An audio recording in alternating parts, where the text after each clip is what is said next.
د خیبر پختونخوا د کلیوالي سیمې 200 اوسیدونکي مهنتکش زمیدار محبوب الرحمن ته د الله تعالی لخوا د ژوند په اخري وخت کې د خوشحالو مانځلو موقع په لاس ورکړه. دغه زمیدار شپږ لوریانې دي او د نارینه اولاد لپاره په پیرانو فقیرانو ګرځېدلې دي. د زمیدار 14 کلنه لور چې نوم یې رقیه دی الله تعالی ترې هلک جوړ کړی دی. 4 کاله وړاندې د دغه جینۍ نه هلک جوړ شوی و. هغه 4 کاله وړاندې عکسونه تاسو ته په ګوته کوو.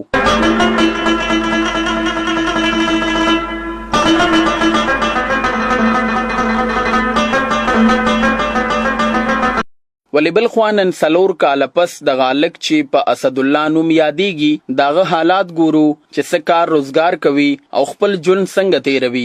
په دغه حواله مو د هغوی سره خبرې کړې دي. راځئ چې وګورو. څنګه چې تاسو ته معلومه ده چې 2014 کال کې د 402 سره تعلق لرونکي اوس یې نوم اسد الله دی. د هغوی یو سټوري تاسو د فیسبوک پیج چې کوم 400 جرنلست دی د CUJ دی یا د هغوی چې کوم ټیم دی د هغوی د لارې تاسو کتلی وه.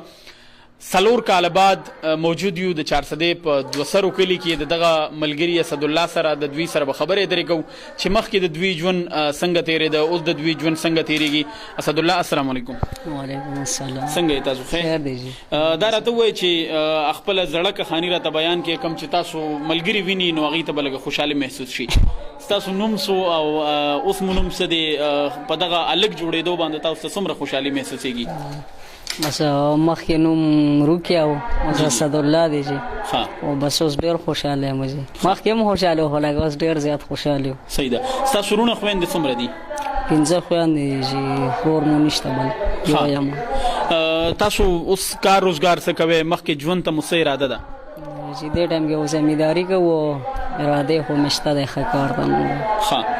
د خاندان چې کوم مشران دي یا ستاسو مور پلار دي نو ستاسو په هلک جوړېدو هغوی ته څومره خوشحالي محسوسېږي؟ ډېره زیاته بې انتهایي خوشحالي ده. مستقبل کې مو څه اراده ده؟ سبق به وایئ؟ کار روزګار به څه کوئ؟ یاره زه خو یم چې ښه کار روزګار څه نوکري میلو شي.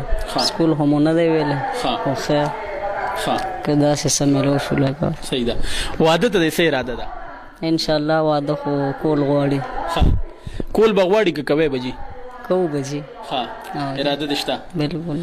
صحیح ده. بلکل خوږو کتونکو تاسو د رقیه عرف اسد الله یا مخکې 3 کاله وړاندې رقیه خورکې ورته موږ ویلو شو. اوس زموږ اسد الله رور دی الله پاک دې خوشحاله آباد لري. تاسو د هغې خبرې واورېدې ډېر مختصر شانتې خبرې وکړې خو د دوی چې مخکې څه ژوند و او څه کهاني وه نو هغه به انشاءالله تاسو د پروګرام دغه شروع کې کتلي وي. د یادونې وړ ده چې د ساینس په تاریخ کې په اول ځل داسې کیس مخې ته راغلی دی چې بغیر د څه اپریشن یا علاج نه د الله تعالی په فضل او کرم د جینۍ رقیه نه هلک اسد الله جوړ شوی دی. د خپل کیمره ټیم ناصر علي شاه او طاهر الله سره سلمان شاه CUJ نیوز 400.